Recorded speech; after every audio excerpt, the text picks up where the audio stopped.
Yeah, hi, am I audible?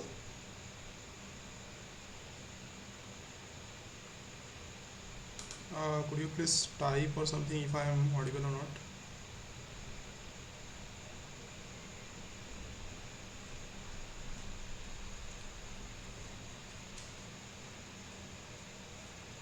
So we will wait for 2 or 3 4 minutes more to check if anyone else joins or not. Then we will start the session.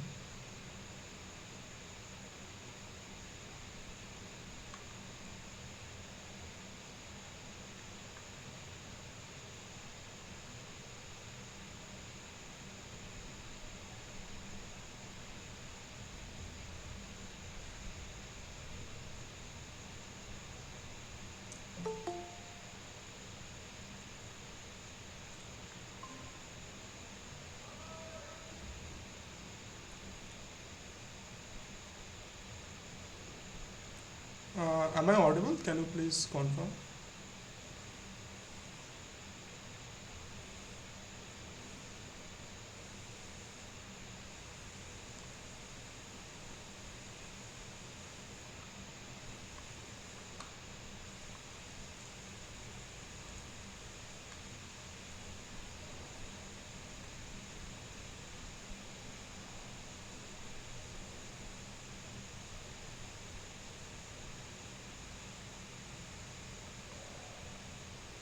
Okay, so let's start the session. So hello everyone. My name is Srijan Mukherjee and I am a research scholar at the Department of Computer Science Engineering, IIT Kharagpur. We'll be solving. So I'll be taking this live session for NPTEL course on operating system fundamentals.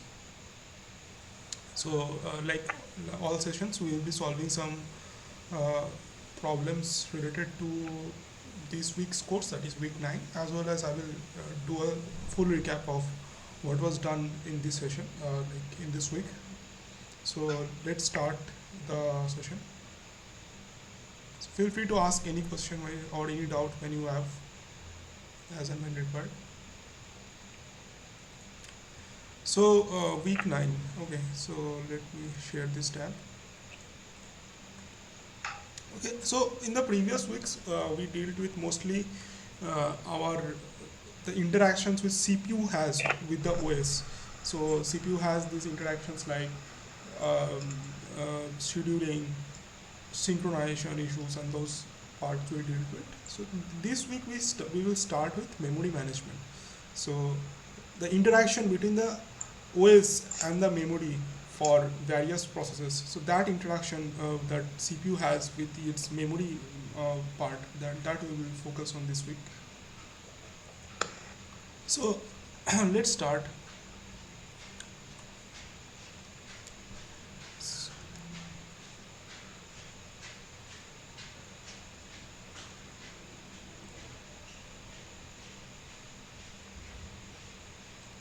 Okay, so when you have written a piece of code, so that code, so when you have written a piece of code, we have previously seen that process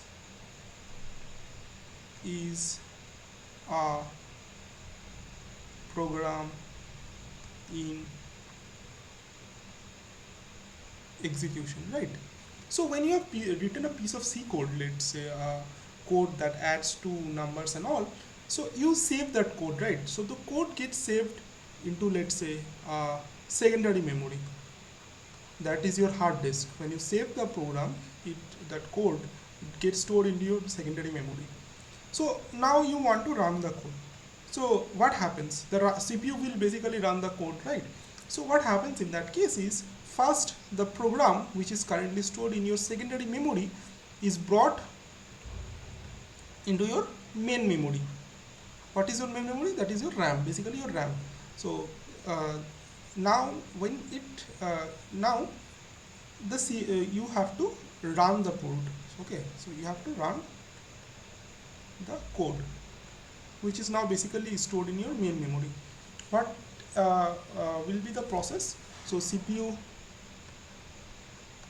will take that code from main memory and store it into its local memory. CPU has some local memory called registers. It stores it there, it runs that code, and if the code requires some data, it takes that also from the main memory and it runs that code. Okay, so so a program can be written in any language, so like your assembly language, machine language, or high level language. So the main part is that whatever program you want to run, you need the CPU for running it, because uh, let's see the example of a code that multiplies two numbers. So when you are multiplying two numbers, you need a hardware to multiply to those numbers. That hardware is basically your arithmetic logical unit, and it is basically stored in your CPU. So to multiply those two numbers, you need the ALU, which is stored in the CPU. So what does OS does? OS brings the program from your main memory, that multiplication program from the main memory to your CPU. CPU does the computation and stores the result in your main memory. And OS coordinates all this process with the CPU. So main memory and registers are the only storage entities that CPU can directly access. So as a result, first the program needs to be loaded from your secondary memory to your main memory, and then the procedure of your running the code occurs. Okay, so consider like for simple terms, if program is a problem, so consider any game and all. So any CPU any like computer games which you are playing. So first you need to bring that bring that code bring it into the main memory, and then only you can play the game. So every process that you are there needs to be first brought into the main memory, and then only you can run it. So that is how your that is how your like the process of running a code occurs. So now uh, so here the process is written that CPU fetches the instruction from the main memory according to the value of the program counter. We have come across this term program counter before, the PC, right, when you are discussing process. So typical instruction cycle is basically your fetch instruction from the memory, decoding the instruction, operand fetch, and possible storage of result in the memory. So this part I guess you have done in the computer organization class, but let me briefly just explain it. So you have your CPU and you have your main memory, that is your RAM. Here your programs are stored. So basically, if the code is basically A is equal to B multiplied by C, then the code here will be stored as multiply A B C, right? So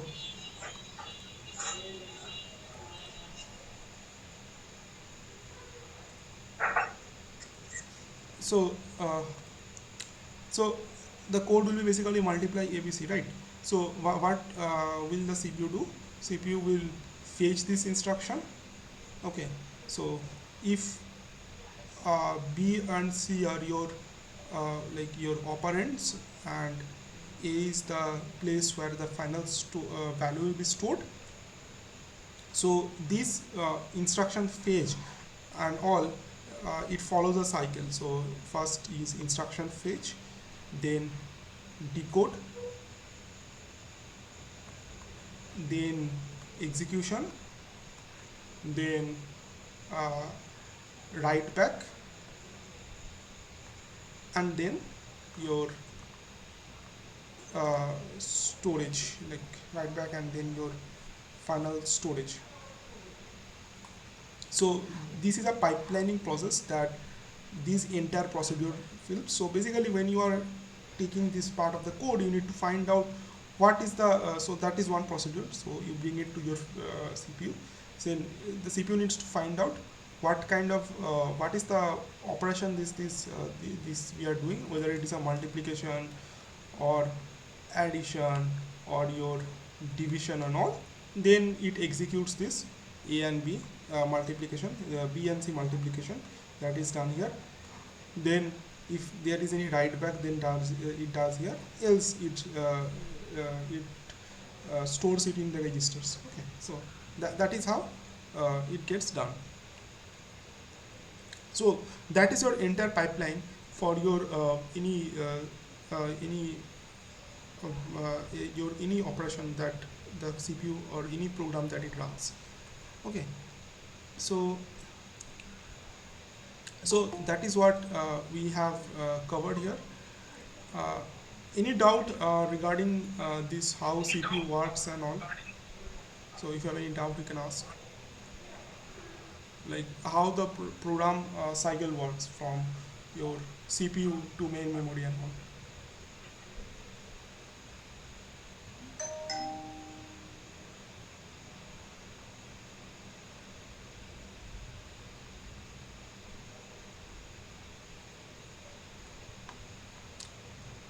Okay, so let's get to the next part.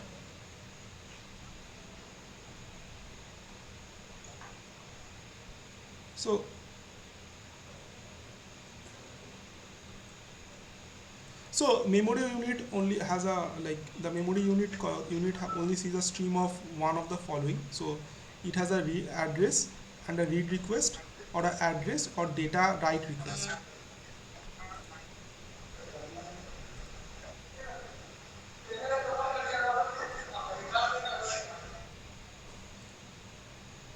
Okay, so basically if you have your memory here, so main memory, only two things can happen. Either you can write into the memory, the CPU can either write into the memory and or can read from the memory. Okay, so in both cases, so these memory locations have an address. So it's a hexadecimal numbers to represent each memory location. There are some addresses. So when CPU wants to write to a specific address, it needs to give the address as well as the write command. And if it wants to read something from the memory, it also needs to give the address and the read command. So memory unit doesn't know so where this how this address are generated. Registered access can be done in CPU in one clock. So if you remember, registers are the fastest memory access locations. Then there is cache, and then there is main memory. So we will be dealing with cache later. For today, we will be just dealing with main memory and all.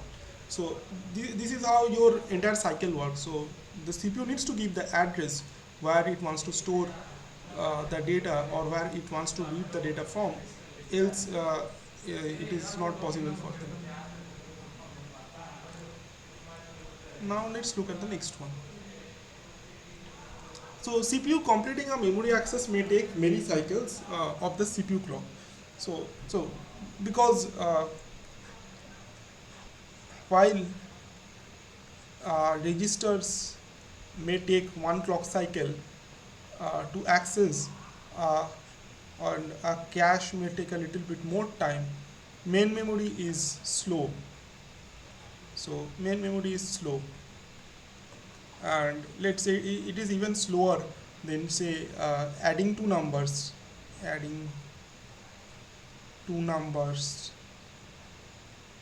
takes less time than fetching two numbers. So this is the reality. So addition of two numbers will take much less time than fetching the two numbers from the main memory. So main memory access is slow. Main memory access is slow. It takes many cycles of CPU clock. So processor needs to stall since it doesn't have the data required to complete the instruction in a cycle. So as you saw that cycle of instruction fetch, decode, and execution and write back. So this phase will take much more time than your execution part. So it may have to stall a little, like it needs to. So if this takes 2 cycles, and data fetch requires 4 cycles, and execution takes 1 cycle, so it has to, this becomes the bottleneck. This data fetch becomes the bottleneck. That is what it says. So cache sits between the main memory and CPU registers to deal with this stalls issue. So what does cache do? So when you are getting a chunk of memory, when you are fetching a memory, when CPU fetches a memory, it doesn't fetch only one address. It doesn't fetch one address.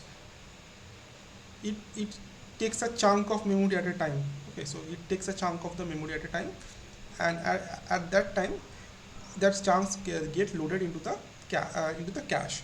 So why does it do so? So the reason is, so when your, so this is your CPU, here is your small cache, and here is your main memory.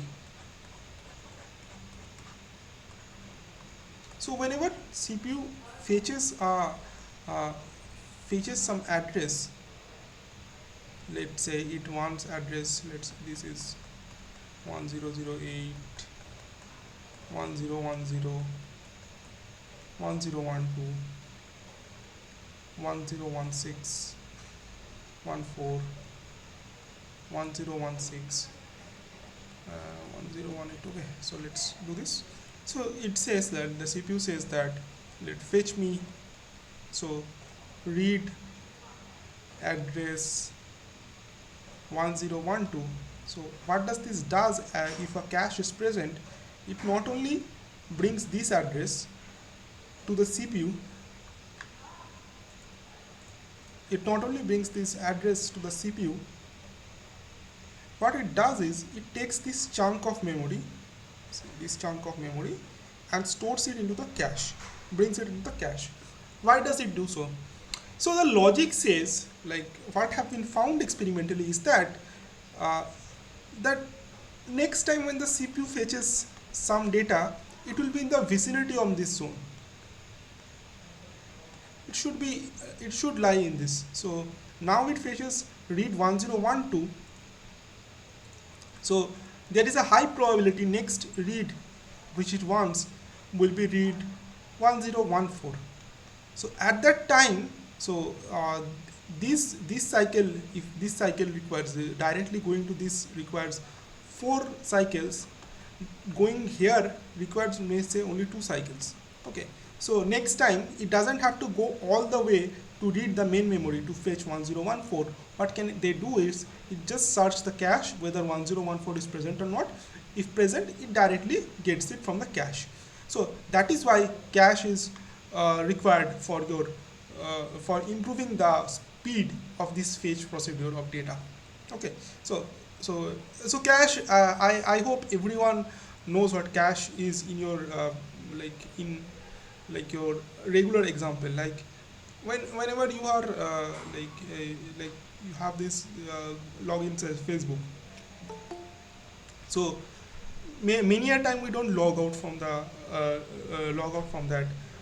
from your accounts of social media like Facebook or Instagram. So how does it store it? So it basically store it using the like cache. So it stores those password and all from the cache, so that next time it knows that it doesn't have to fetch the doesn't have to log in the account from it or not. More such examples are there of cache, like cache store. So if you have gone to some places like Flipkart and all, so suppose you have searched for your some shoes and all, so it notes down your activities, like the back end of the your that Amazon or Flipkart server. what they do is next time when you log in, they will show you new shoes and all. That's why they understand what was the customer previously searching, and let's fetch the same kind of search results again. So those are very practical examples of cache, and that exact same thing happens with your memory in your RAM and cache inside your mobile or CPU or your desktop. So that's all about your cache and how it works. So maybe we will come back to cache in later lectures and all. So let's come back to today's part. Okay, so that's the cache. Then we go. So any doubt about cache and all, you can ask. Right? If you have any doubt regarding whatever I have told so far, you can ask anything.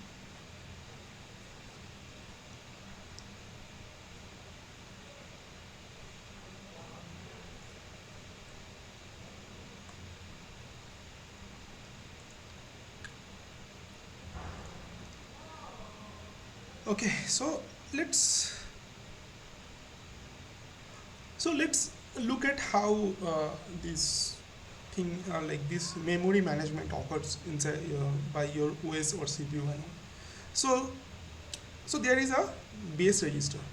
So if you look at this may be considered as the base, and so your CPU knows base register. So it doesn't and there is another thing called limit. Limit basically specifies the max storage. So it knows the limit. So CPU knows the base register as well as the limit. So to calculate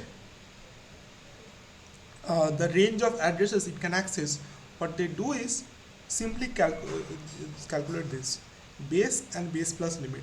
So the CPU will be able to access all of this just by knowing this base register and base register address and the limit register. So the CPU must check the every memory access generated in the user mode in the base and the base plus limit for that user. Okay, so this is how your addressing works. So it doesn't store all the addresses. So if it has to store all these addresses between 30040 and 42904, it will have to store a lot of memory addresses, right? These are all hexadecimal numbers. Obviously hexadecimal numbers take 16 digits and all. So these would, like, if CPU has to memorize all these addresses, it will take about a lot of more space, like more memory. CPU doesn't have any own memory. The only thing it has is registers. So if they have to store all these addresses in the register, it is beyond. It will become beyond costly for it to do it. So registers are very costly.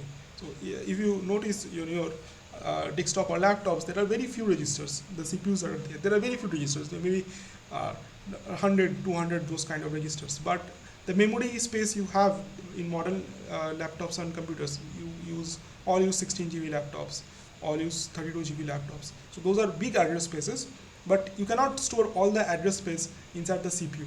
So what does they store? They store only the base address and the limit.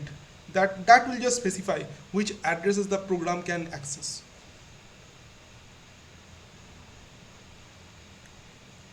So that is how the addressing happens inside your like modern CPUs. So any doubt regarding this?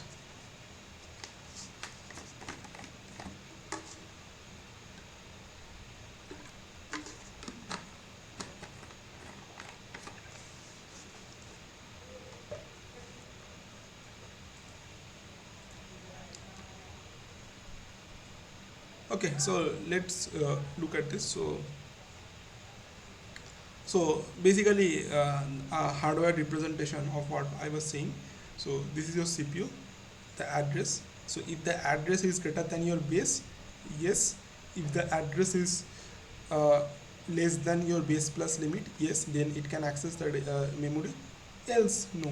Else it will not be able to access the memory. So this is the simple check which it performs to check the limit of the usage for a process.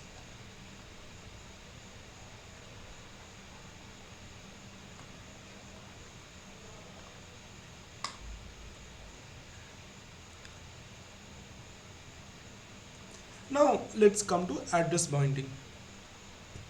So a program residing on a disk has to be brought into the memory. As I said that when you save a piece of code, C code which you have written for, let's say, calculating the average interest for a bank account, so that basically resides on your disk.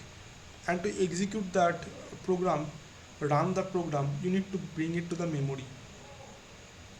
So what you do is, so we don't know priority where the program is going to reside in the main memory, right? We don't know where it is going to reside in the main memory. So it is convenient to assume the first physical address of the program always start at 00 location. So without some hardware or software support, program must be loaded into the 00 location. It is impractical to have a user process to start at 00 location. Most computer provide hardware software support for this memory management. So I will explain this in a very easy term. Let's look at this. So you have written a piece of C code and you have used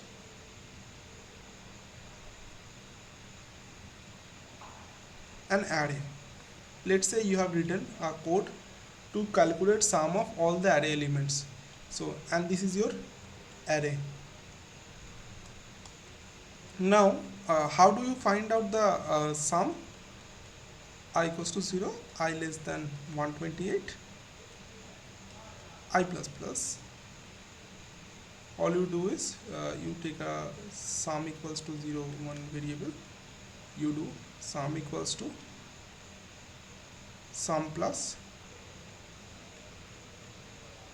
ai, right? Now notice this array should be stored in your main memory, right? This is present in your main memory. Now you see we are using some vague value. We say that it starts from 0th location, then 1th location, then 2 location, then dot dot dot 128. But does in the memory this gets stored in these locations 0, 1, 2, 3, 4, 128? The answer is no. We don't know from where the memory space we are going to take the value. So what instead we are doing here is we are providing an abstract that, okay, this is the 0th location, this is the 1th location, this is the 2th location, and dot dot dot. Same thing happens when your program is not in the main memory. You don't know where in the main memory space it will be present. So what does the CPU understands? CPU doesn't know in which location the data may be available. CPU knows that you will be accessing 128 memory blocks like here. So it knows the logical address space but not the absolute address space. So it needs to do this translation to understand from where the starting address is and what is the limit. Right, limit in this case is 128. So it needs to know where A0 is stored. So that address translation needs to be done. So let's look how this happens. So in general, address are represented in different ways at different stage of the program, in different ways at different stages of the program's life. Address in the source program are generally symbolic. For example, variable count. In our case it was I. So a compiler binds these symbolic addresses to relocatable addresses. So basically here you have your A0 to A127, the array. So that is symbolic. Then this binds to symbolic addresses to relocatable addresses. So so now relocatable address means, so it may be 0000 000, let's say the at the, so if it is int, so it will go like this, right? It takes 4 bits of data, bytes of data. So this address translation happens, 127 into 8, so something address will be there. Okay, so this is the this is happens when the compiler binds these addresses. A linker or a loader will bind these relocatable addresses to absolute addresses. So what will this linker or loader will do, will bind this to absolute physical addresses. That is, let's say this address becomes 14014. Now how we will, so by knowing only this address, this becomes your base address. Let's say this becomes your base address. So after linker and loader does this, you can access all of them. So these 127 numbers using just addition with your base registers, 10014 plus 7. In our case it will be 4 because we are storing int data. So this is how you can get all the addresses, 0 to 127 into 4. That is how you can get all the address space. So it is clear how we move from our source program where you have written an address space of an array from 0 to 127 to your after compilation it happens like something like this, to actually how the physical address we get after linker and loader allocates the address to it. So this is the complete procedure. Any doubt regarding this?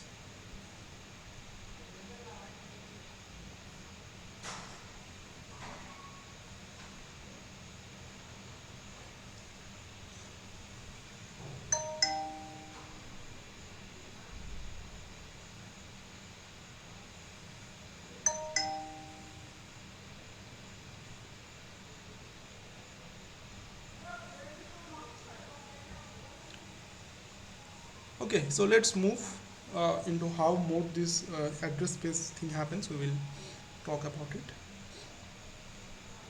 So like we saw that in compile to we have absolute code. So if the memory location is known a priori, absolute code will be generated, because not always we use this statement, right? int a 127. Sometimes we use dynamic memory. So this is static memory, right? Static array. So sometimes we use dynamic memory where we write a is equals to malloc 127, right? So we do this kind of stuffs also, right? So in this case what will happen, we have to wait till the runtime to bind the address.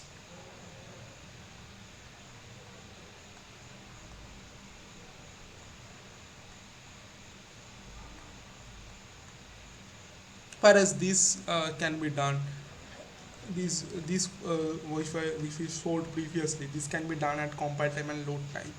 Those memory exchanges, like a memory translation from how it was in your code to how it become how the CPU actually views it. So that can happen in compile time and load time if it has something like this kind of static memory. But in this case, it happens at the execution time directly.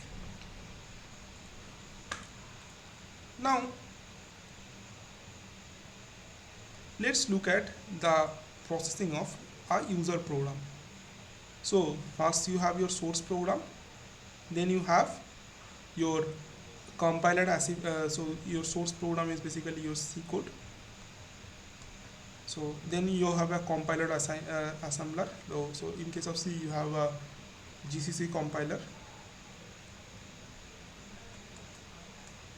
You pass it to the GCC compiler and it produces the object module, the object files, right? Next you have your linker.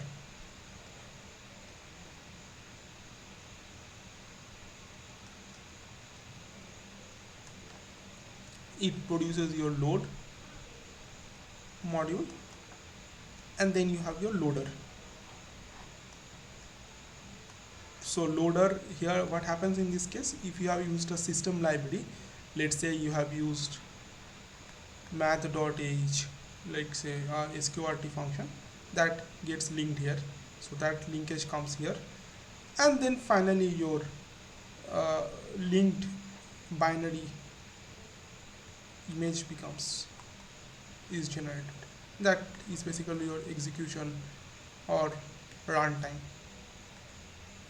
So this is how your basically your C code follows this flow.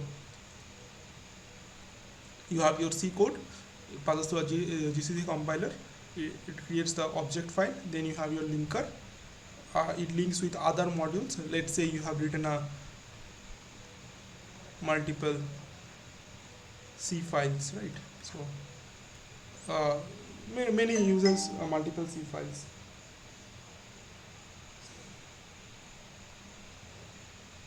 Multiple C files for this kind of purposes. So that happens. And then you have your link loader. Loader links those, loads the system libraries like math.h and those, and then it completes the execution part. It creates the executable code. Now let's come to the main discussion of how addresses happen. So there is a this thing called logical address space and physical address space. So the concept of logical address space is to separate the physical address from the for proper memory management. So physical address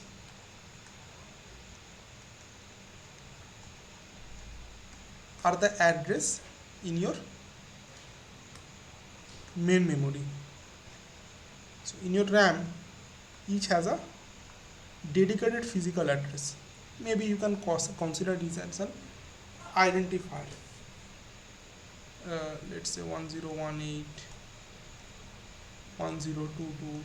These are all your physical addresses that is present in your main memory. So these addresses are generated by your memory unit. And then you have your logical address. These addresses are generated by your CPU. CPU doesn't want to remember all these address space. What it does, it generates its own logical address. So it may be smaller in size, that all. So what happens between this logical address and physical address? They are same in compile time and load time binding schemes. They are same, but they differ in their execution time, address binding space. In that case, the logical address is also referred to as a virtual address. So what happens is, when you write your A0 to 127, which becomes A0000, A0004, A0008, A0016, and those address space after compile time, in runtime what it becomes? Your this physical memory address. So it will start from 1018, 1022, and those things. What CPU remembers? CPU remembers only this, and it doesn't bother about this. So this becomes this whatever it happens here compile time, this becomes your logical address, and this mapping from this logical address, it gets mapped to your physical address. Physical address is this 1018, 1002. This is the physical address. So logical address space is basically the set of logical addresses generated by a physical program. Physical address space is a set of all physical and the corresponding to a given logical address space. So this mapping happens at your mapping happens at your runtime, and this mapping is not remembered by the CPU. There is a special hardware unit which does this mapping, and it remembers that mapping. It doesn't bother every time to use CPU doesn't bother to remember that mapping. It just queries that unit, that known as memory management unit, to determine each time what is the uh, physical address space for this logical address. Okay, so we will look it here.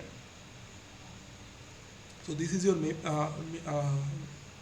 memory unit, memory management unit. It does this translation of this logical address space to your physical address space. So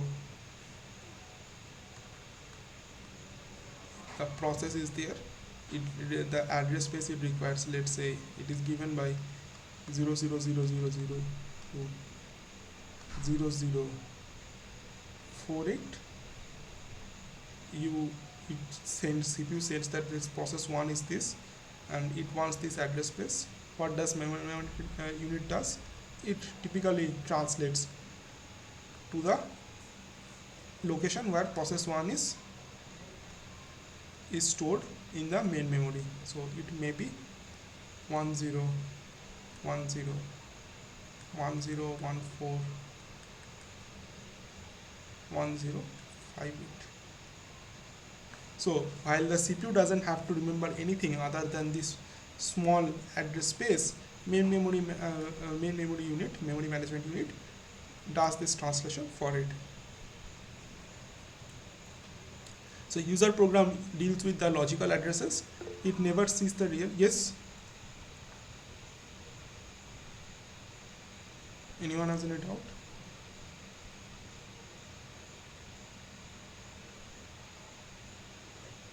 If you have any doubt, you can ask.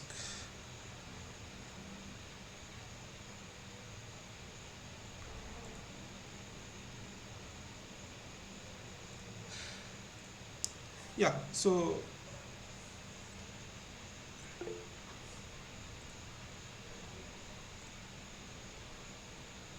yeah, what you want to ask about memory management unit? Yes, Rahul, you can ask.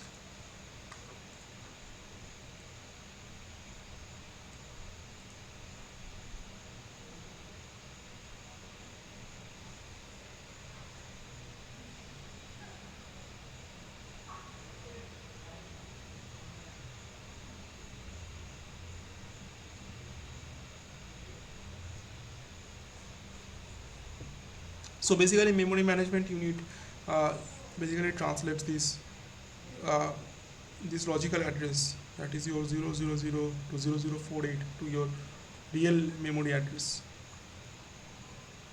That's what MU does. It doesn't not. So the user program basically deals with logical address.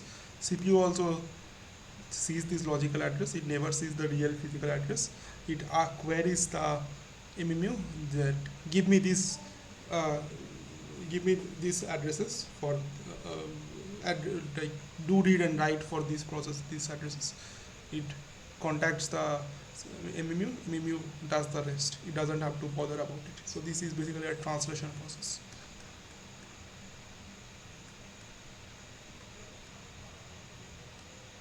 We'll come to how this translation occurs later when we will discussing process paging and all. So we will revisit this again.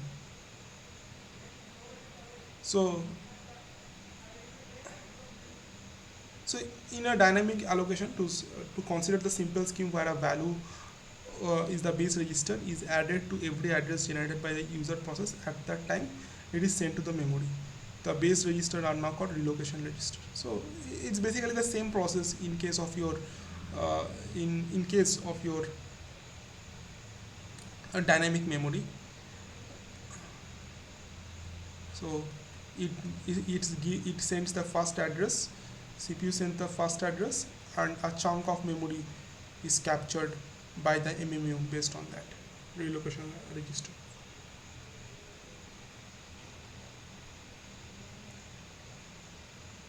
So until now, what we have discussed in the entire programmer data are, is, are has to be in the main memory to execute. Dynamic loading uh, allows a routine or a module to be loaded in the memory only when it is used. So this results in better memory space utilization, and unused routine is never loaded. So let's say that for the example you have written a C code, and it has two modules. One is let's say it is a banking code, let's say it calculates the interest as well as your credit score. It calculates these two modules. Now, initially only the when the query is only for the interest calculation, what does this mean is only that interest module is stored in the main memory, whereas the credit score module is still in the secondary memory. What does this mean is at a time the whole program is not inside the main memory. Only certain uh, the modules that are currently required for execution are in the main memory. So interest calculation is going on, so interest calculation will be in the main memory, whereas credit score calculation is not currently required, it remains in the secondary memory. And the when the program needs it, CPU needs it, it takes the credit score module into the main memory and it does the work. This is a very practical way of doing it. So all routines kept on the disk is relocatable to load format, useful when large amount of code are needed to handle infrequently occurring cases. So this happens when you are dealing with a big chunk of code. So not your usual small code bases which are very actually small. So this is how your swapping in and out of your uh, the various modules from the system for your main memory occurs for a single program.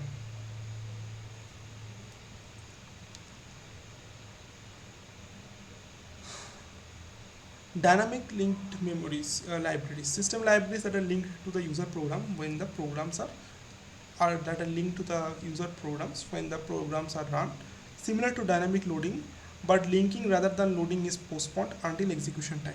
So linking can be done directly in the execution time.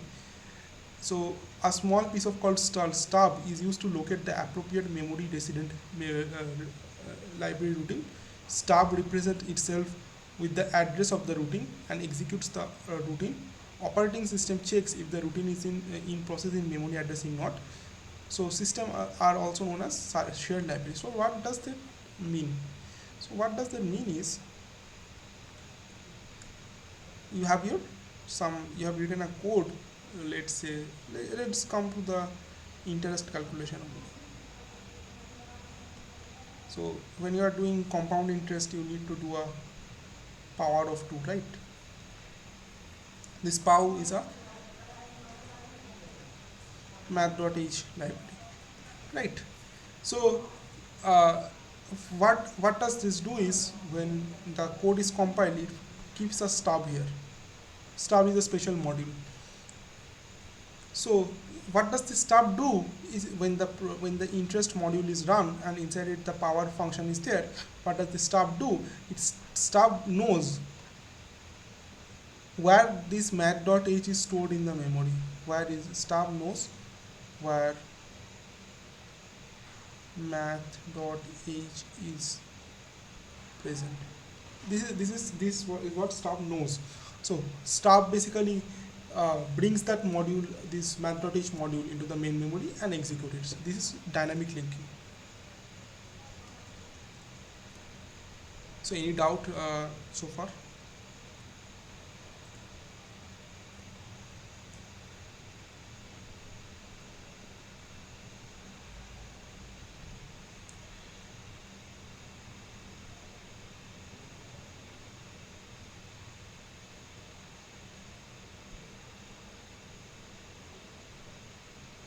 Any doubt you can ask.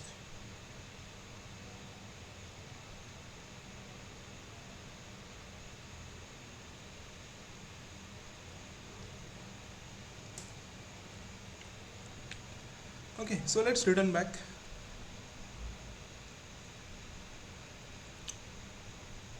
So memory locations, main memory supports both there are contiguous memory location and non-contiguous memory location. So you must be familiar with the term contiguous, like what is array, where all memories are stored side by side, and non-continuous is your linked list, where this may be in one address and this may be in another address space which are not close by. Like, it can be stored in any memory location but not the subsequent memory location. So this is your non-contiguous. So main memory is basically divided into partitions. So there are various partitions of your main memory, and resources or codes or your process are stored in these contiguous memory locations depending on the size. If this is, let's say, a 4 KB size, and this may be a 2 KB size, this may be a 8 KB size, this may be a 16 KB size location. So these are the partitions.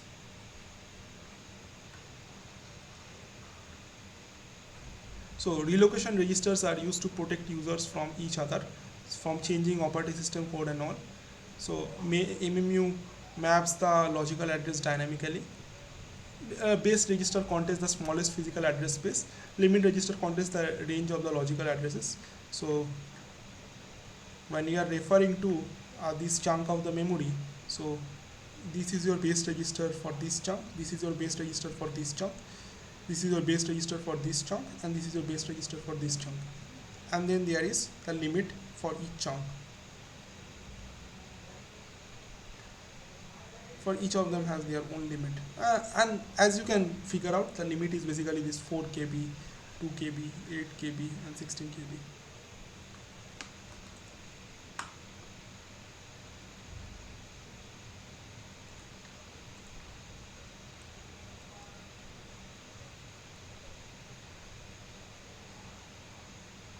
That is what it says.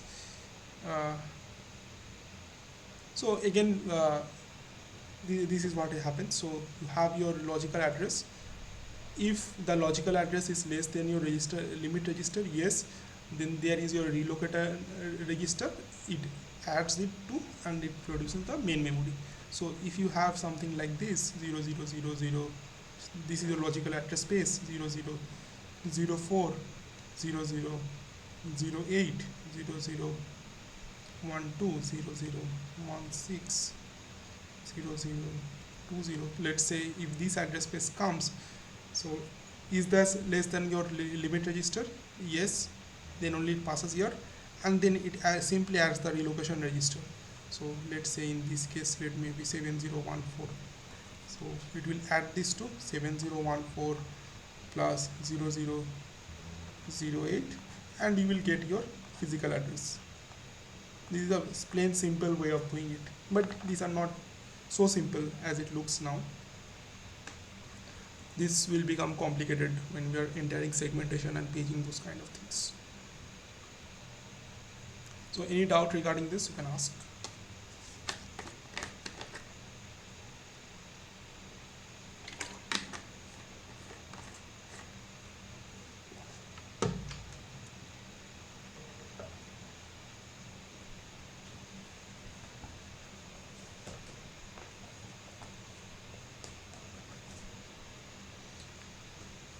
Okay, so let's go.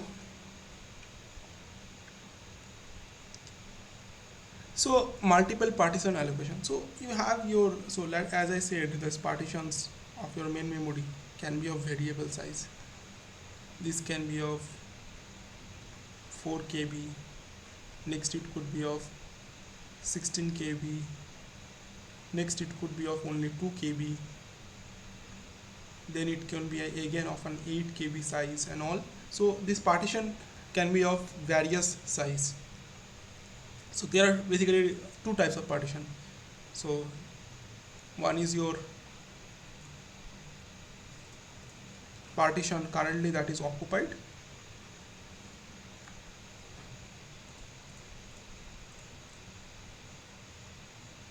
and a partition which is currently free.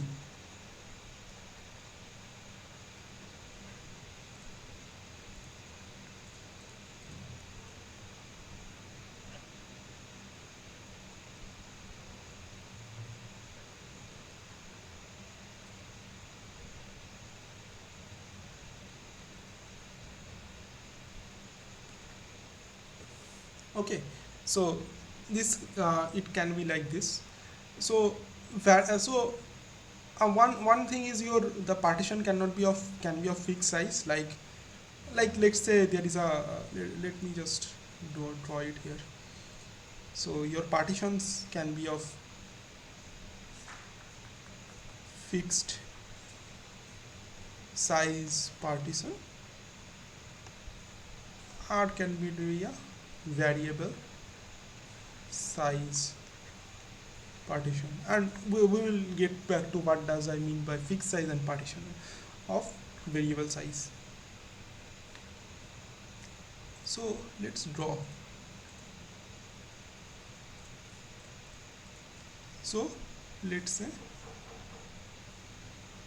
this is your main memory, and each memory space here are, let's say, 4 KB.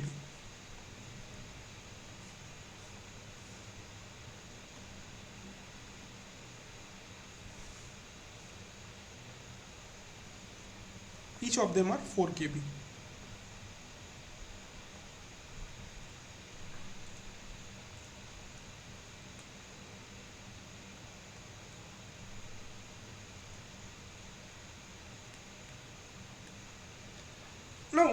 Now what happens is, in fixed size partition, what will happen is that we are fixing that we are sure that max size of process will be 4 KB, right? So all the processes of size 4 KB will we are assuming beforehand only that they will be not more than 4 KB. So in that case, this is a very good solution. But let's say I don't know previous from the beforehand that it will all will have 4 KB. Then let's say 8 KB process comes. What I will do? I will be in shock. What can I do then? So here comes the other part of it. That is variable size. What happens in variable size? You have a big chunk of memory. So every time a new process comes, a chunk of it is given away. So let's say first a 4 KB process comes, a 4 KB chunk is given.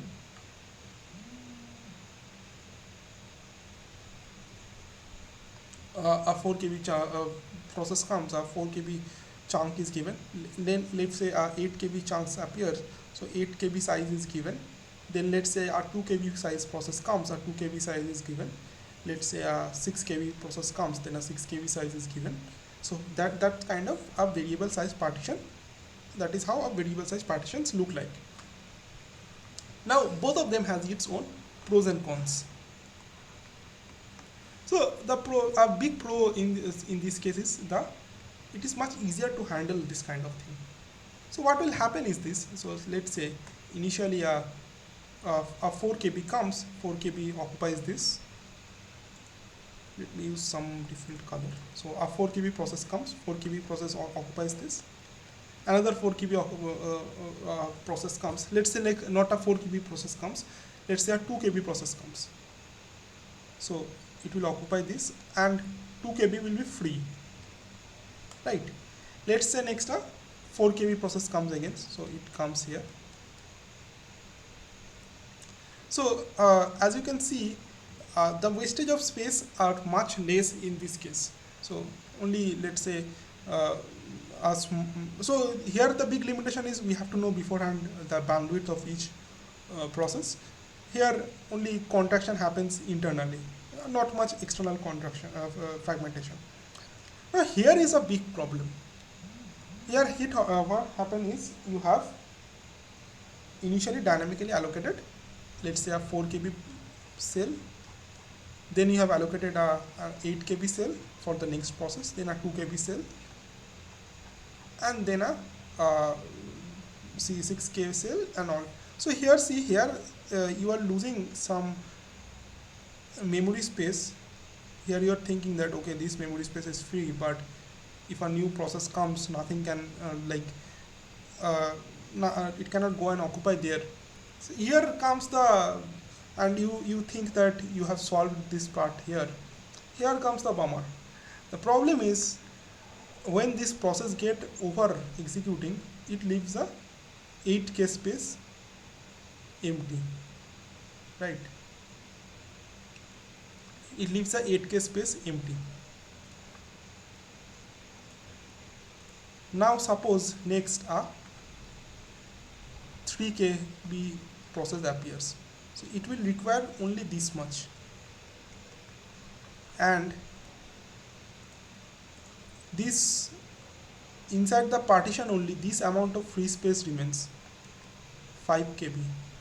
Now let's say these are all occupied, this is also the whole memory space is now occupied, but you have a inside this partition 5 kb space appears. Now let's say a new process arrives of size 3 kb, right? So here you see that although all the partitions are full, inside one partition 5 kb space is there, but you cannot get inside it because that partition is already occupied by a 3 kb process, another 2 kb process, 3 kb process. So even though 5 kb space is available and it is less than the it is greater than the space I require, I will not be able to enter into it the partition, because that partition is still held by a smaller size process. So that's the issue also lies here. So fragmentation is still a issue in this kind of partition. Okay. So any doubt regarding these partitions of fixed size and variable size?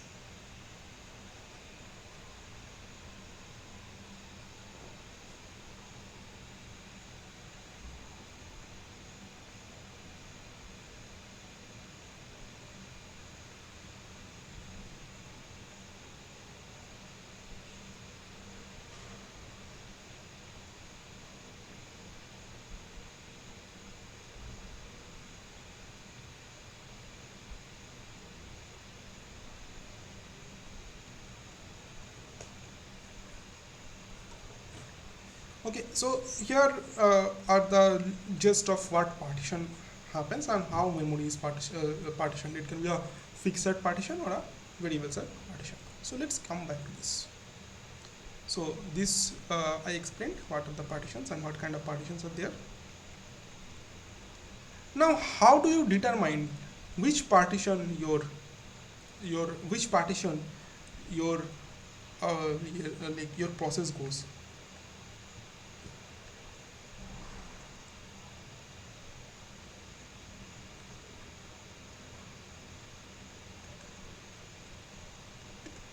Process goes to which partition? So there are few algorithms here. So one is first fit, one is best fit, another is worst fit. So what happens in first fit? So you have a list of partitions here. Let's say variable size partitions. Okay, these are all variable size partitions. So what does first fit do? It occupies the first hole that is big enough and empty. So it just occupies the first. So if this is the first hole that is big enough and empty, it will occupy this one. Nothing more. Best fit. So best fit was thus it allocates the smallest hole that is big enough. Must search the entire list unless the list is ordered by a size. So what happens in this case? You need to while in the first page you just occupy the first available block that is free. In best fit, you you go over all the partitions in the RAM in your main memory and find out which is the closest smallest hole where the process can be held, and there you put it. So, so accordingly, this is a better way of utilizing the resource, right?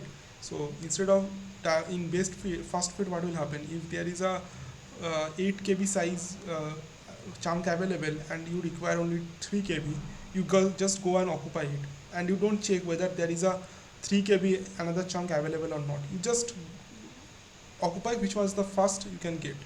So there will be lot of memory space available, fragmentation.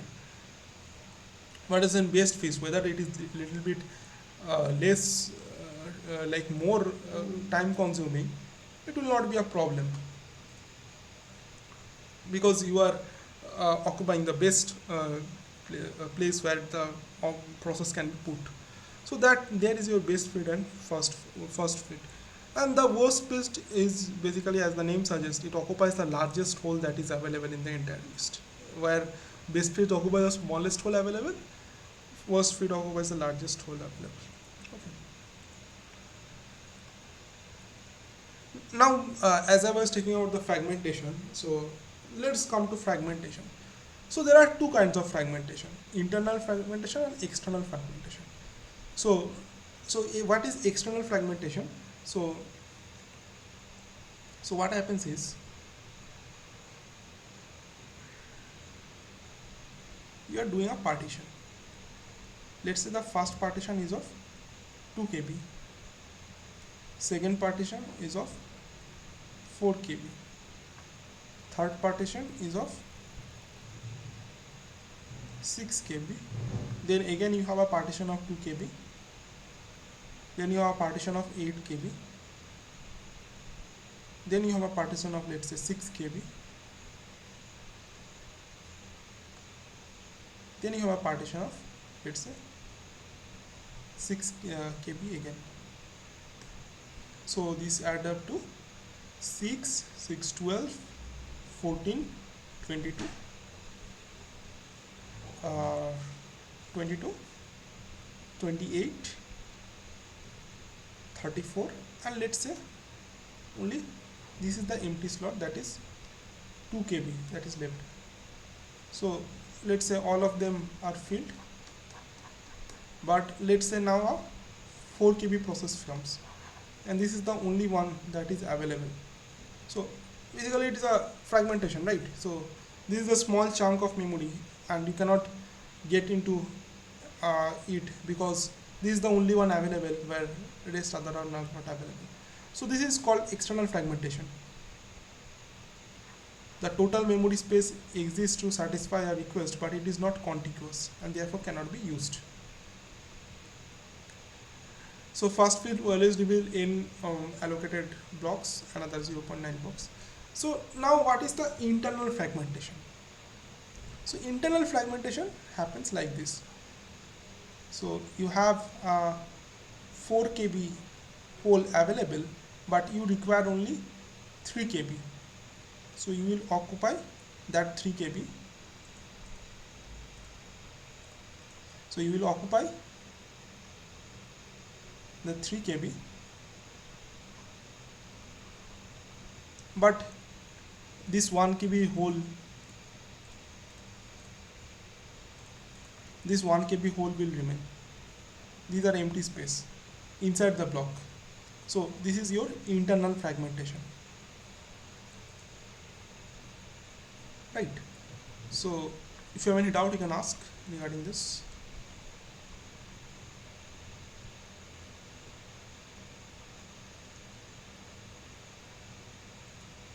So external happens when there are lots of chunks of memory, but it is not up to the size of what the process requires.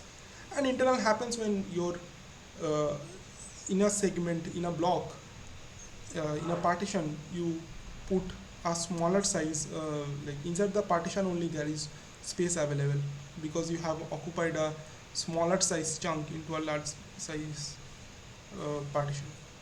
That is your internal fragmentation and your external fragmentation.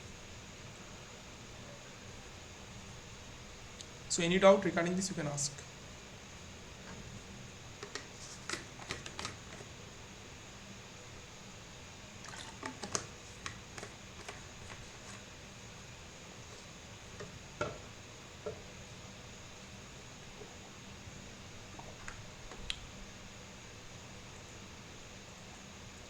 Okay, so let's go.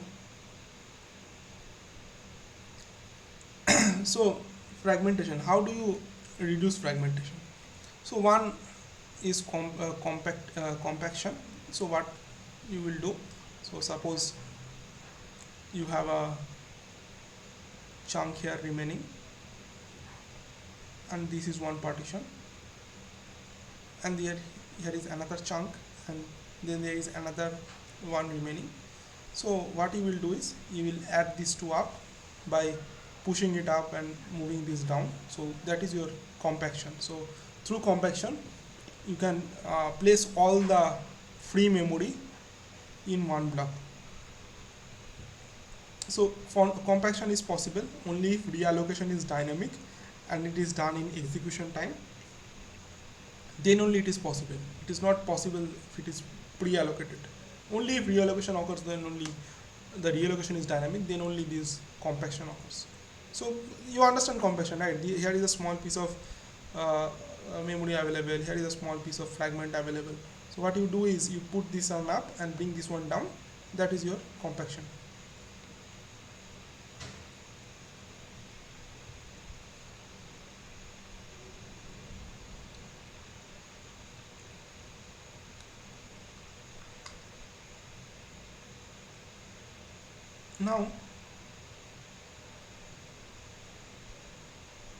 Now, for now, what we are doing is, until now, what we are doing is,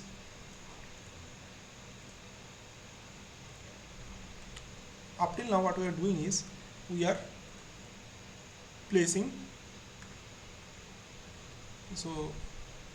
placing the whole process into a single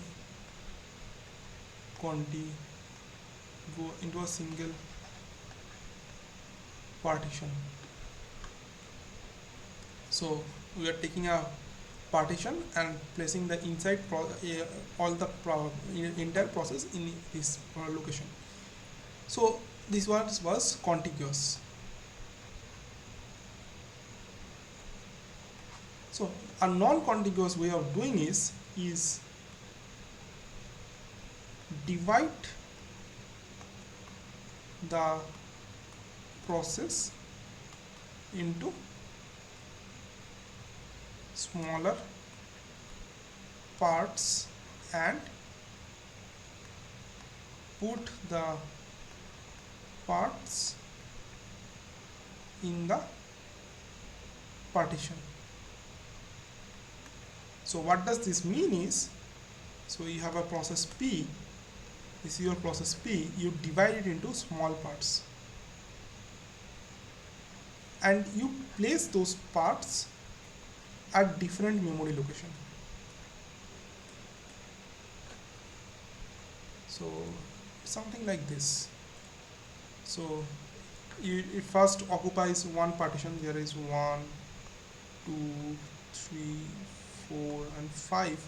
So 1 occupies here, 2 occupies here, 3 occupies here, 4 occupies here, 5 occupies here. So it is not a contiguous memory allocation now. It gets occupied in various parts of the memory location. So that is your non-contiguous way of memory location. So the common feature of any non-contiguous allocation of process that happens now, like any modern system supports this. The process is you have to break up the process into smaller parts. So as you can see, your process here is divided into smaller parts. Now the process can be divided in two ways. One, it could be one process is paging, another process is segment test. So we will come to each one of them at a time. So first let's look at what is segmentation. So in segmentation, what happens? Suppose you have a big C code, int main. So you have a C code it has a main function, it has a interest function, it has a credit function, it has a debit function. So these are all different modules. There are four modules. What you can do is you divide. So this code gets converted into process, right? So what you can do it, you can divide the process according to these modules. So these functional modules, let it be main, interest, credit, or debit, they are all, they remains intact.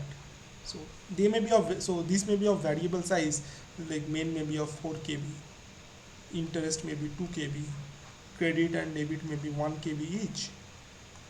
But you are now able to divide a total 8 KB process into 4 partitions, 4 KB, 2 KB, and 1 KB, and 1 KB. So these partitions are called segment, and this is your segmentation. This process is segmentation. So here you are breaking a big chunk of memory into 4 parts that are not equal, 4 non-equal parts, right? That is your segmentation. So it helps, but not very much. It creates smaller segments, but not very much smaller segments. There are uneven processes yet, right? So that is your segmentations. So there is segmentation, there is paging, and there is paging segmentation. So segmentation we discussed. Let's look at some examples. So segmentation scheme supports the user viewpoint of memory, because user is saying there is a main in my code, there is a interest in my code, there is a credit in my code, there is a debit in my code. So that users knows.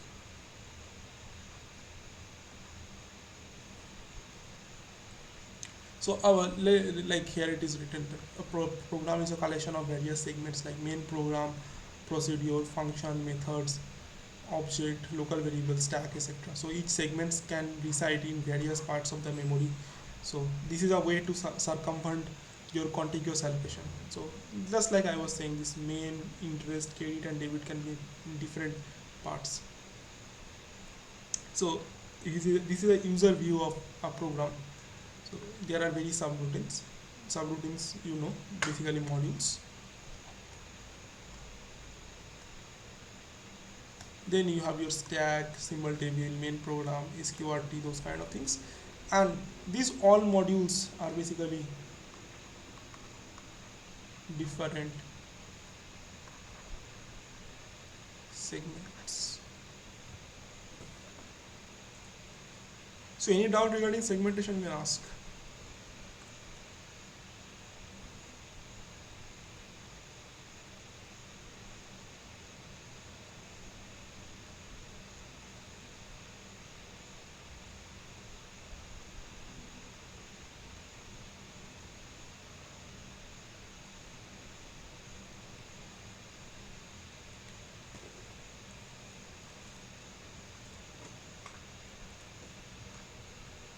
Okay, so let's go next. So these are all two-dimensional addresses, like nothing new. So as you can see, these are chunks of various size segments. Segments are basically chunks of various size. So our segments can be of this size. segment 3 can be of a different size, segment 2 can be of different size, 4 can be of different size, and so on. So this is basically your variable partition, right?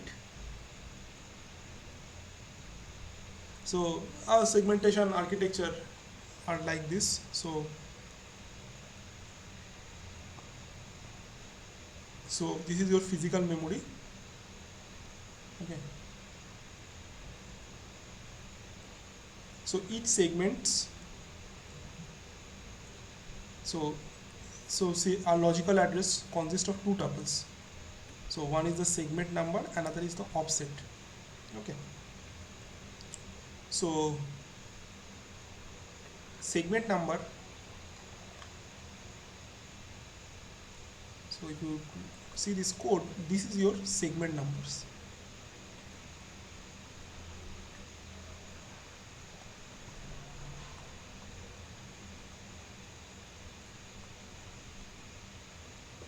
And what is offset? The offset is basically this. So we are talking about the limit part. That is your offset. Offset determines the size. That is your offset basically. So our logical address space is basically two tuples, your segment number and another is your offset. So you need to swap the two-dimensional logical address to one-dimensional physical address. It's done via segment table. So contains the starting physical address where the segment resides in the memory and the limit, the length of the segment. Segment table is kept in the memory. The segment table base register STBR points to the segment table's location in the memory, and STLR indicates the number of segments used by the program. Segment number S is legal, is S is less than STLR. Okay, so there are two registers basically. Segment base table base register points to the segments table's location in the memory, and STLR indicates the number of segments used by the program. So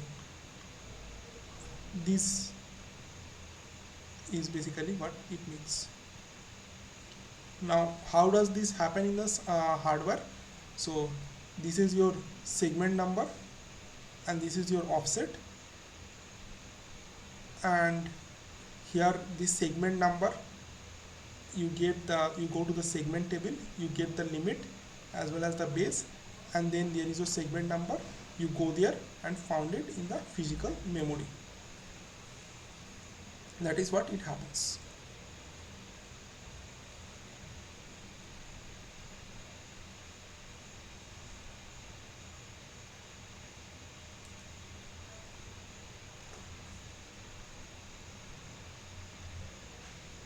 So any doubt regarding this?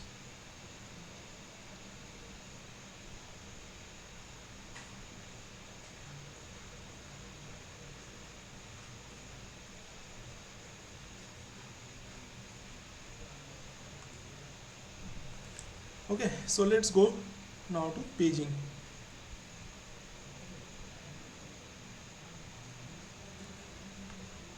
The physical address space of the process is non-contiguous in this case also. The process is divided into fixed size block. Now, while segments were variable size, paging are basically fixed size, while each of may reside in a different part of the physical memory. They divide the physical memory into fixed size blocks called frames. Divide the logical memory into blocks of same size as frames called pages. We'll come here and see. So here is your process. Here is your main memory. So the process is divided into fixed size locations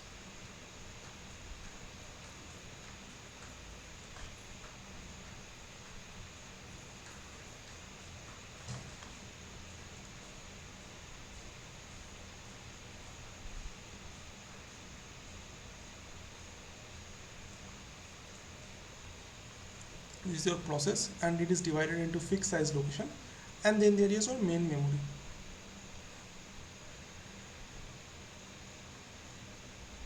It is also divided into fixed size locations.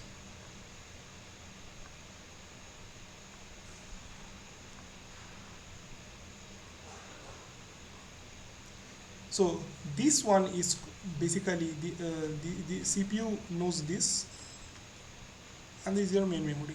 So these are your logical address, and these are your physical address. Now here is the fun part. So this location space and this location space are equal. So here these locations, this partition of the process is called pages, and this partition of main memory is called frames. So the ultimate goal is pages should occupy some frame. That is the ultimate goal or the thing that we want. So each page must found some empty frames in the main memory, must be located in some frames in the main memory.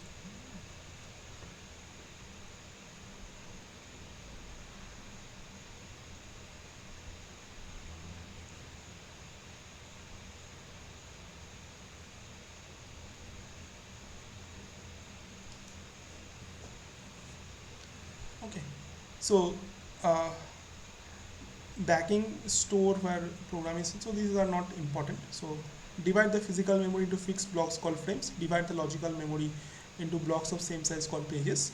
So physical memory allocated where the letter is available, avoids external fragmentation. Internal fragmentation happens, but don't much care about it. So so there are many jobs now. So you need to keep track of all the free frames to run a program of n pages. So if a program has size of n pages, you need to find n frames and load the program from the backing store. So that is, here is your frame in the main memory. Your program is in the secondary memory now, and it is considers of some pages. So your task is to find these four locations in the four frames such that where you can locate it. So since these are non-contiguous, P1 can be present here, P2 can be present here, P3 can be present here, and P4 can be present here. So this can be one location of pages in the frame.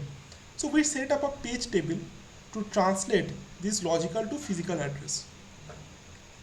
So page table is kept in the memory. Page table base register points to the page table. Page table length register indicates the size of the page table.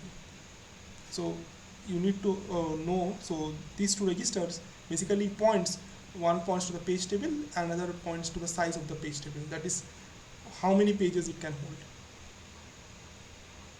So let's come to this address translation scheme. So let's assume the logical address space is 2M. What does that mean? What does M mean? There are the address size of a page is M. Assume 1 minute, let me just clear this up.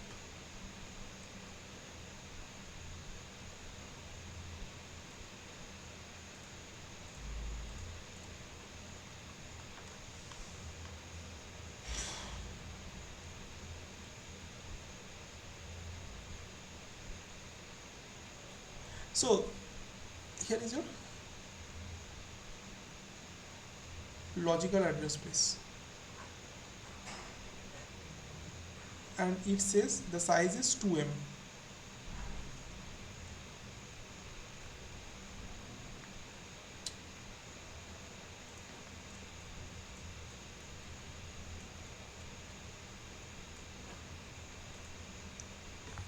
So so the page size is 2n. So that means let me do it like this. So if this is your main memory and this is your each frame,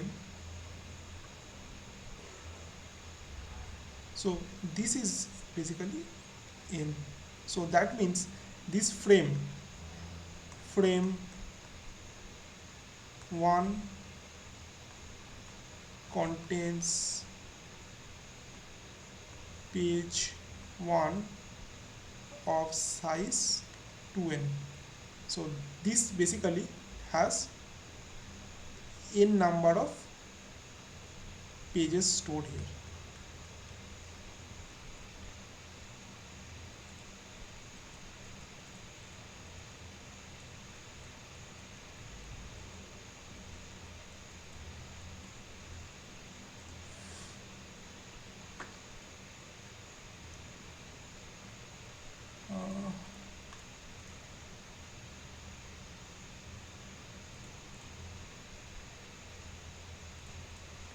Yeah, so there are n pages here. Okay, so this is one whole frame and a page consists of much more addresses, so each one of them is stored here. Okay, that is your what your page size determines. Now the thing is, how does your CPU, this address generated by CPU is divided. So address generated by CPU, that is of logical address, is 2m. So your logical address is 2m, where n basically determines this offset, and the rest is, if there are address space is 2m, then length of each address is m. So this is basically m minus n, right? So this determines your page number, and this is your offset. So offset basically determines which address of the page you want to choose, and page number determines which of this page, whether this page or this page or this page, you want to find. So that is your address translation scheme.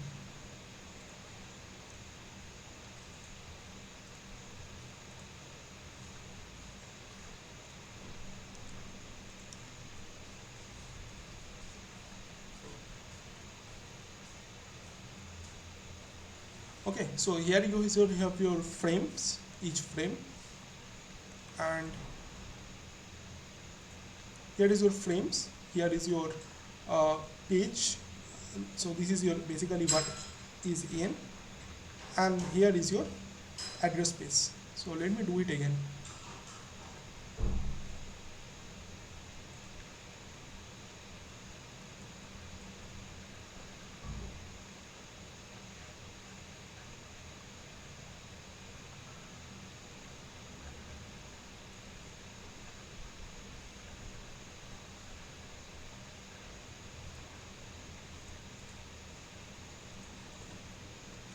So here is your main memory.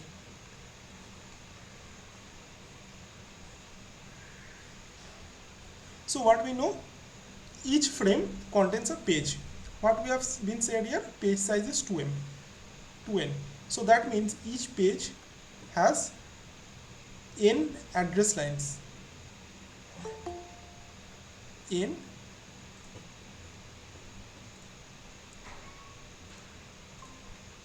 address lines.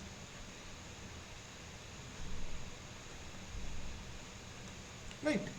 So the address lines, let me draw it.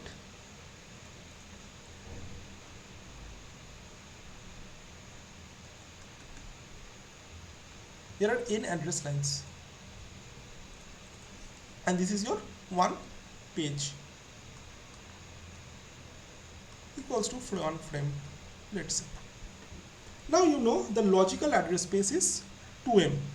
So CPU understands logical address space, and the logical address space is 2m. So what happens is, your logical address gets passed into your translation scheme and it produces physical address, right? So the logical address that is passed into this translation scheme basically is size m, because your logical address space is 2m. The size is m. Now this is divided into two parts. One is your offset, that is which of the page size you want to, which of the address line of the page you want to access. So that determines the offset. So since it is n, so this part will be n and the rest will be m minus n. So this determines your page number, like which page you want to access. So if you want to access this page, you will put this number here. So that is your page number and that is your page offset. So any doubt regarding this?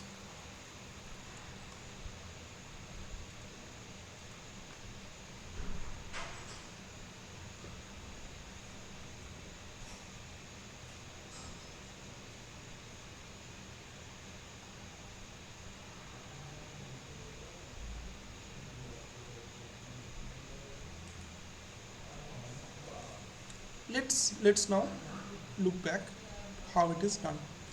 So here is your logical address space. This logical so CPU passes this. What happens? This is your page number. This is your page number, and this is your logical. This is your offset. Offset remains same. What does this page table does? It replaces this P with the frame number. This frame number. It just transfers this page number to frame number. That what your paging hardware does. So this is your logical memory, page 0, page 0, 1, 2, 3, and is your page table. That means this page 0 is stored in frame 1, page 0 is stored in frame 1, page 1 is stored in page 4, page 1 is stored in page 4, page 3 is stored in page 2, and so on. So that is how the translation happens. Yeah, this is an example with addresses and all. Okay. So that is how your translation happens. Okay, so any doubt regarding this translation and all?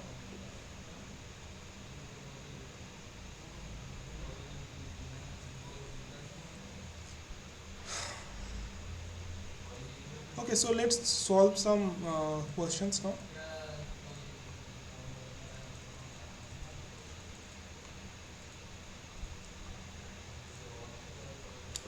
So this is the first one. Which of the following statement uh, regarding a segment table is incorrect?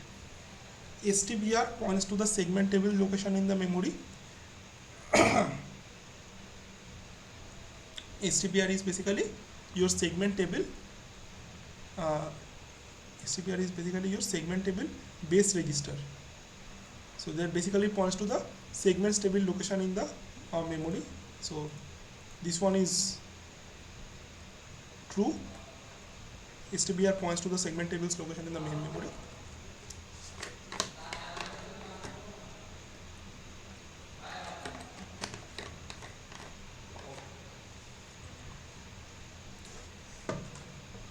Your base contains the starting physical address whereas segments resides in the memory. Yes, true. So base, we saw that we are adding the base plus the logical address plus the offset to get the physical address, right, which we saw. So this one is also true. So base contains the starting physical address whereas segments reside in the memory. STLR indicates the number of segments used by a program. True. STLR basically it's your segment table limit register. So it basically indicates the number of segments that are used by the program. So this one is also true. So the last is segment number S is legal if S is greater than STLR. So that is false. We know the legal is if S is less than STLR, then only segment number is correct. That means this process is able to access that segment. So this is incorrect, false. So the incorrect statement among this is option B. Segment number S is legal if S is greater than STLR.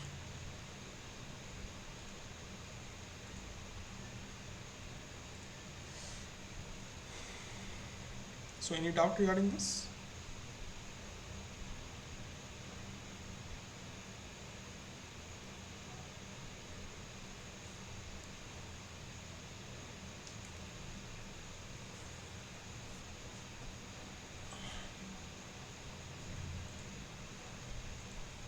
Okay, so let's go to the next one.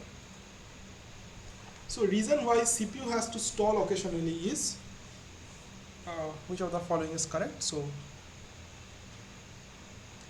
the processor might not have enough data to carry out the instruction, since access to the register may take many cycles, CPU clocks. So so this says is that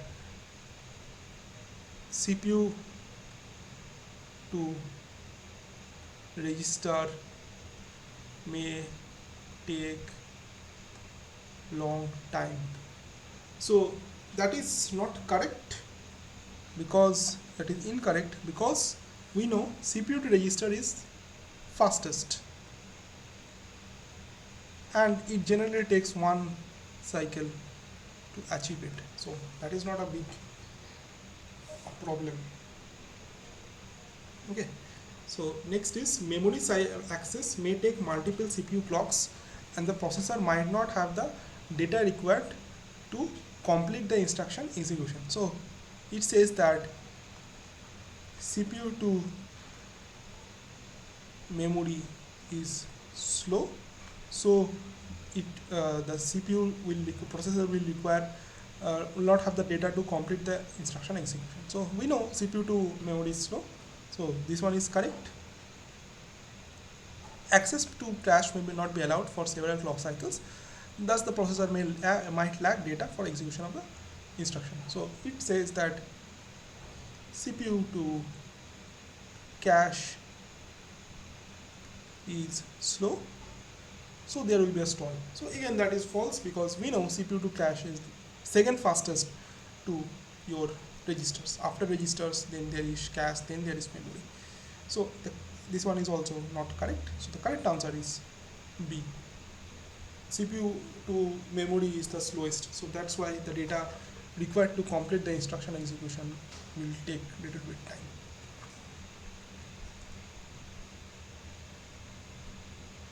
So any doubt regarding this?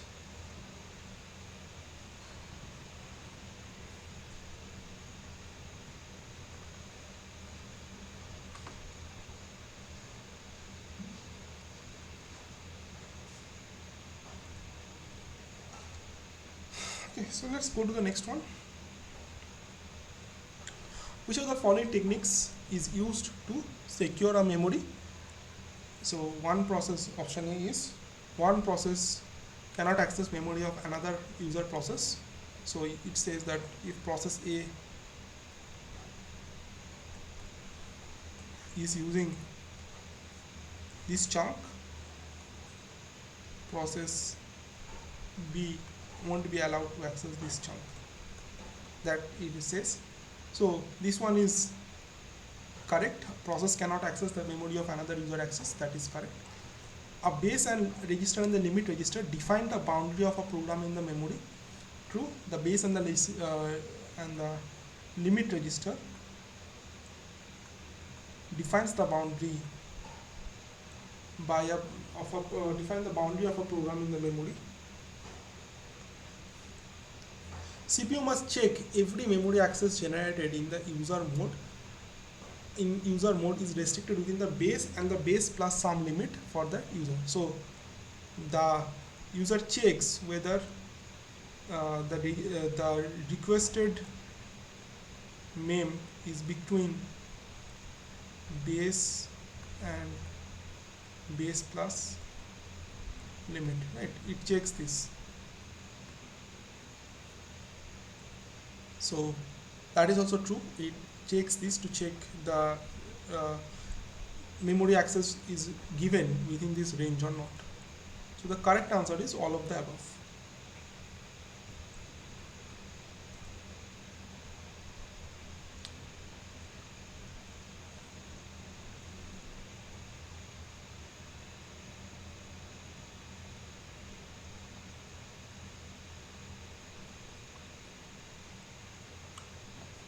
Let's go to the next one. So which of the following claims about external fragmentation is true? So compaction, option A, compaction is only possible uh, when IO is in progress involving memory that is being compacted. Wrong. So this is basically restricts. So if a IO is happening in this memory, so compaction cannot occur. So you cannot move this memory from this to this to do it. So it is not allowed. So this one is wrong. Compaction is possible uh, when IO is progress. So compaction is possible. Compaction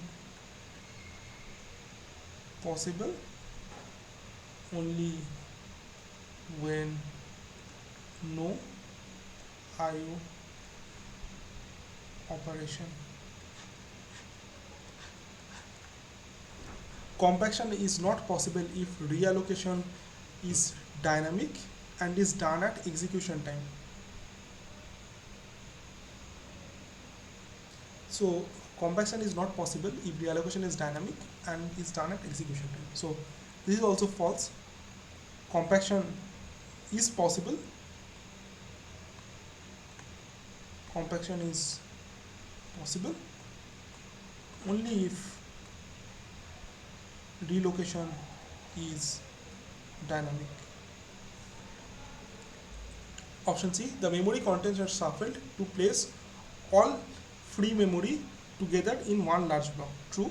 So in compaction, you move the memories chunks to one place to create a one large block of free memory.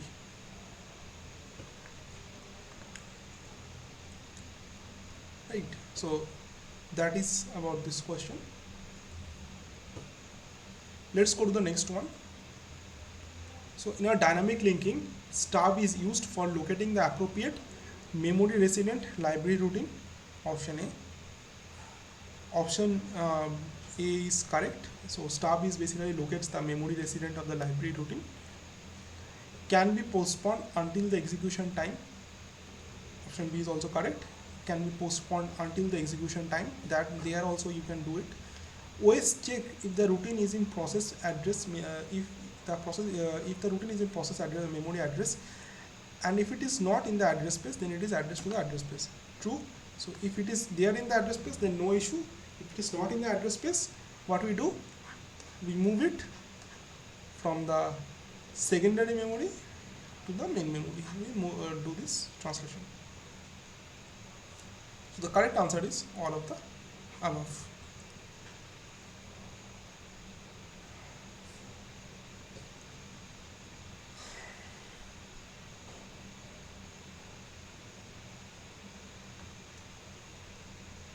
Okay, so let's go to the next one.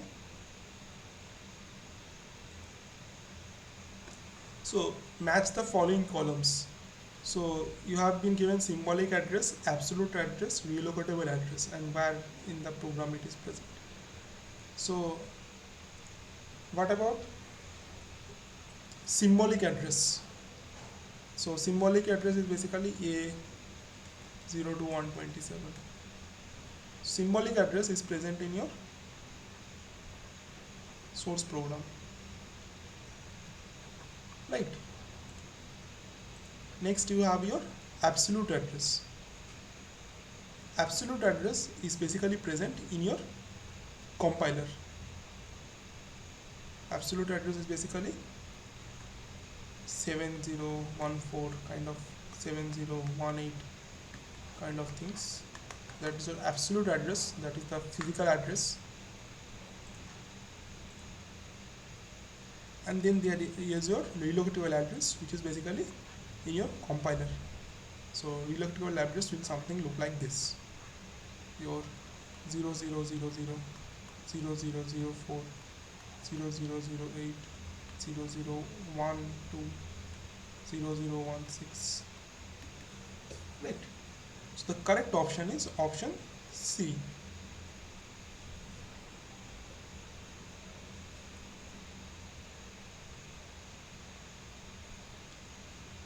Right.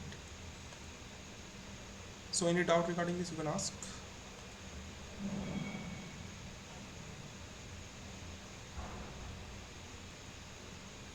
Okay, let's come to question number 7. Which of the below statement is false? So absolute code can be created at compile time when a memory location is known, but it cannot be recompiled each time the beginning point changes. So absolute code can be created at the compile time when the memory location is known, but it must be recompiled each time the beginning point changes. So absolute code is basically contains your absolute address.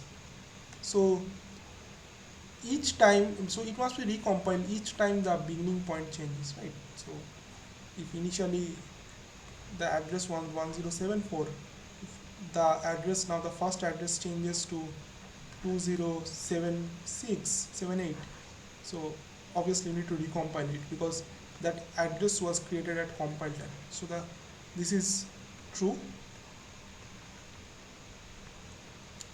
If hardware support is unavailable at load time and memory time, allocation is unloaded at compile time, relocatable code must be produced in software. True, dynamic memory allocation happens here. If the process may be transferred while it is running from one memory segment to another, binding is postponed until runtime. Again, it is true.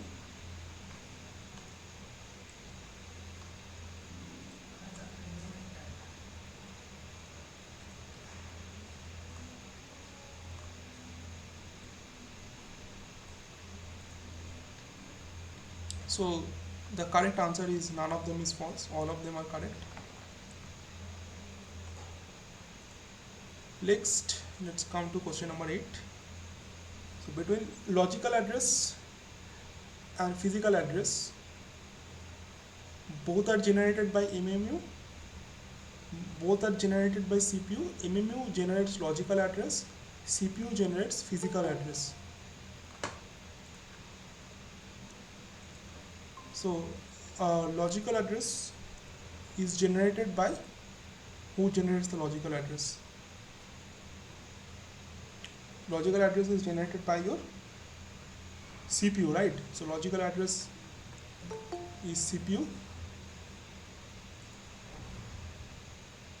and your physical address is basically your logical address is your CPU, and your physical address is generated by your MMU.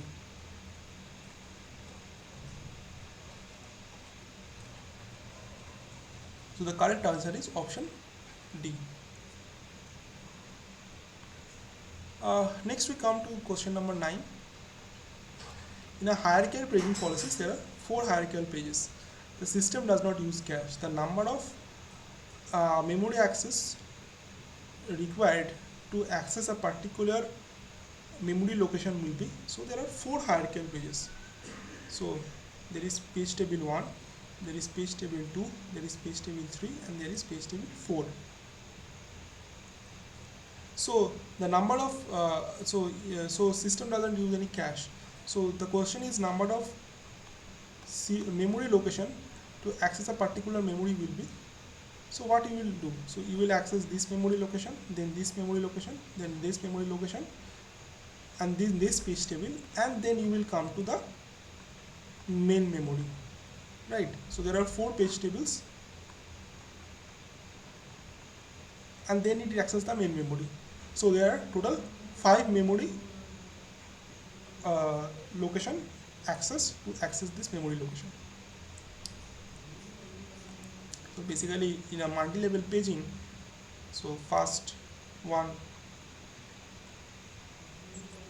so this is how your multi-level paging works. A complete tree kind of structure, you can say. So why multi-level paging required? Because uh, while the address space is very large, your page sizes are very small. So that's the reason you require it.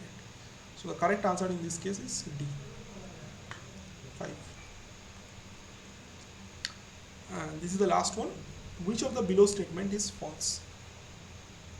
Depending on the value of program counter, the CPU fetches the instruction from the main memory.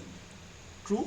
So the next program which next program counter, next program instruction it wants to fetch, that CPU fetches from the memory instruction. That is true. The memory of another user process cannot be accessed by the another user. True. There are security features like the base and limit to control this. Memory unit only sees a stream of address and read request, or address data and write request. True. So either it can be a read request or a write request. Memory unit takes steps of how the addresses are generated. False. The address generation is the task of your MMU and CPU, not the memory unit. So the correct option is statement D is false. So that is the option that we choose. So with that we come to end of today's session. Thank you for joining. We'll again meet next week. If you have any doubt, you can ask, or you can leave.